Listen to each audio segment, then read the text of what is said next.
give a nice, warm round of applause to Seth Paletis?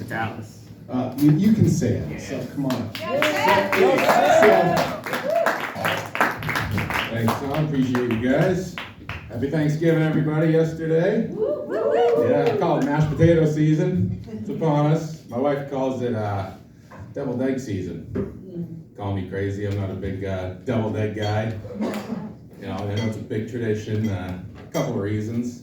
Everybody makes it a little different, and I'm not big on the texture. And my biggest problem with deviled eggs is after my wife eats a plate of them before bed, when the lights go off, I never know which hole I'm kissing.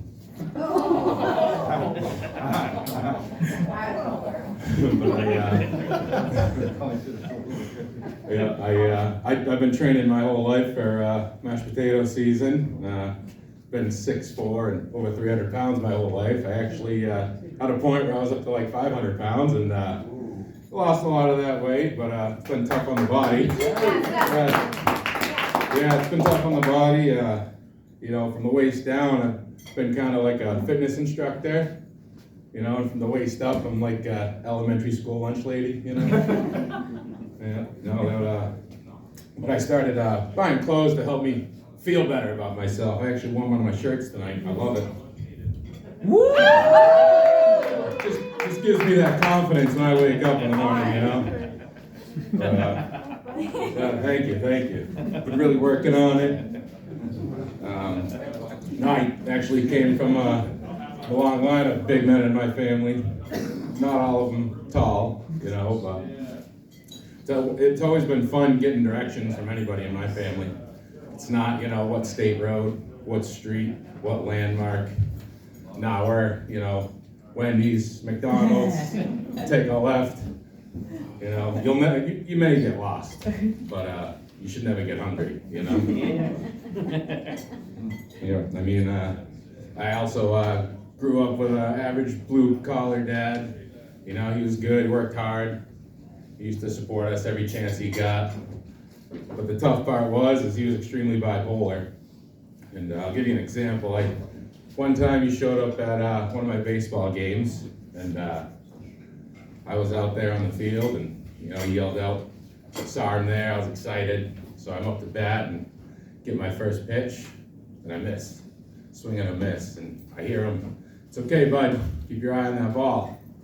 All right, so I get into it, get the second pitch, swing, miss. And he goes, "It's okay, you know, keep your elbow up, stay over the plate, you got this." So I'm like, "All right, here's your one chance, Fancy.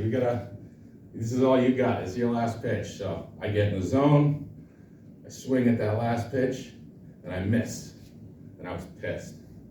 Not as pissed as the voice I heard from the bleachers to my left. And I heard my dad yell, "I bet if that fucking bat had a vein in it, you'd know how to handle it."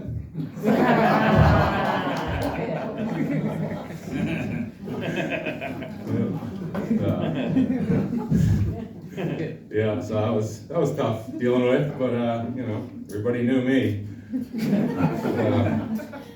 My dad was always he's always good at giving, you know, your average advice, you know, like the early bird gets the worm kind of stuff, or second mouse gets the cheese. But he used to tell me one thing that never left me my whole life. He used to tell me, "Seth, if you never open your mouth, nobody will ever truly know how fucking stupid you are." So I still try to follow all his advice. But no, following that advice led me to my most recent thing I discovered, and that's a man really can get his dick sucked for some cocaine. Yeah. It was strange figuring that one out, but came in clutch. I was short on cash.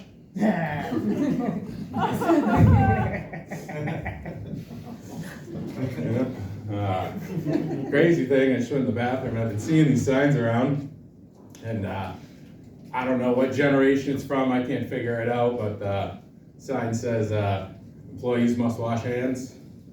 Yeah, I don't know if I'm the only guy that looks like an idiot. I was standing there for 5 minutes and nobody came in, so I washed them my fucking self. Yeah. And no, I mean, lastly, I picked up a new hobby recently. But I did find out sometimes when you have a hobby, location is key to where you practice. And I found out the hard way, I'm not proud of it, but shadow boxing outside of the battered women's shelter didn't work out, and I feel terrible about how that went down. You know, but no, I want to say happy Thanksgiving, everybody. Thank you, Tom. Thank you, Andy. Everybody that puts this on, I appreciate all you guys. Thank you.